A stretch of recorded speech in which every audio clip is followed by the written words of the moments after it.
جێگەی سەرنجە خوای پەروەردگار لەگەڵ باسی ئاسمانەکان و زەوی، لەگەڵ باسی خەوتنی شەو و خەوتنی ڕۆژ کە خەوتن بەڕاستی بابەتێکی زۆر گرنگە بەس بەخوا دەکرێت کە ئەم مرۆڤ بە چۆن خەوی لێ دەکەوێت و لە دنیا بێ ئاگا دەبێ و کاتێککە هەڵدەستێ هەست بە ئیسراحەت دەکا تا تووشی بێخەوی نەبی پەنا بەخوا نازانی قەدر و قیمەتی خەوت چییە.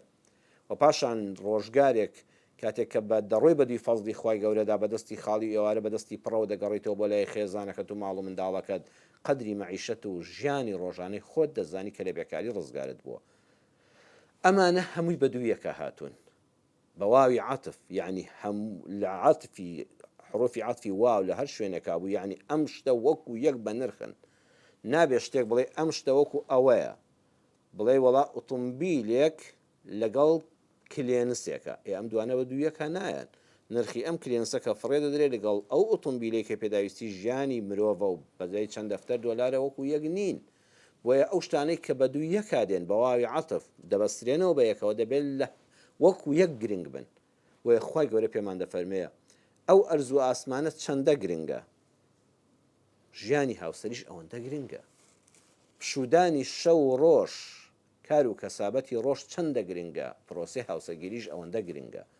بەڵام ئەوەی جێگەی سەرنجترە ئەوەیە باسی هاوسەرگیریەکەی لە ئاەتەکەدا لە بایەتی 21 سوڕەتی ئەڕووما باس کردووە، ئەمجا لە ئاەتی دووەمدا باسی ئاسمانەکان و زەوی، لە ئاەتی 23دا باسی خەوتنی شەو و ڕۆژ و کار و کەسابەت و گەڕان بە دوی فەزلی خوای گەورەدا لە ئاەتی 23دا باسی کردووە.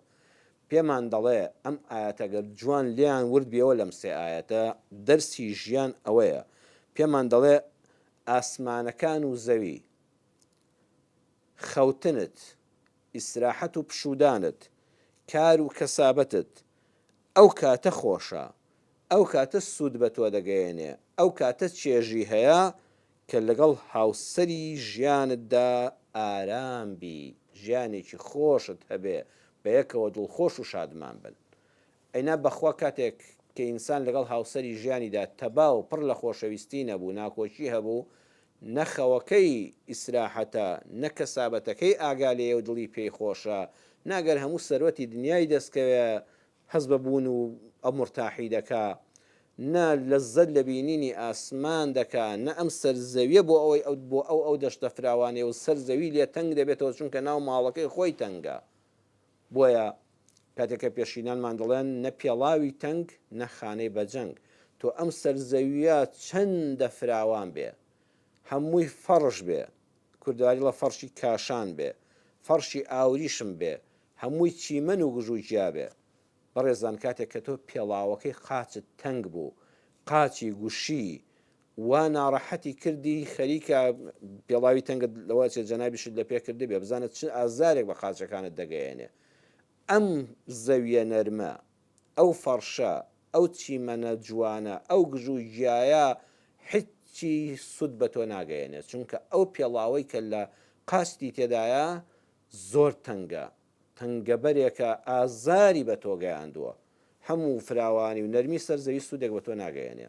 وەڵاهی کە لە ماڵی خۆشتدا ئاژاوت هەبوو، کێشەت هەبوو، مرتاح نەبووی، لەگەڵ هاوبەشی ژیانتدا ئاسوودە نەبووی، ئەم فراوانی سەرزەویە، ئەو جوانی ئاسمانە، ئەو خۆرە زێڕینە، ئەو مانگە درە و شاوی شەوی چواردا، ئەو ئەستێرانەی کە چراخانی ئاسمانن، ئەو خەوەی کە ئینسان کە دەخەوێ ئیسراحەت دەکاتەوە دەشخەوی چونکە ئاژاوت لە ماڵایە وڵی خەونی ناخۆش دەبینی.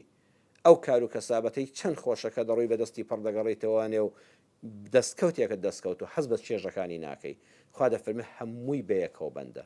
چاوتان لێ بەڕێزان قورئان چەند بە وردی بۆ شتەکان دەچێت.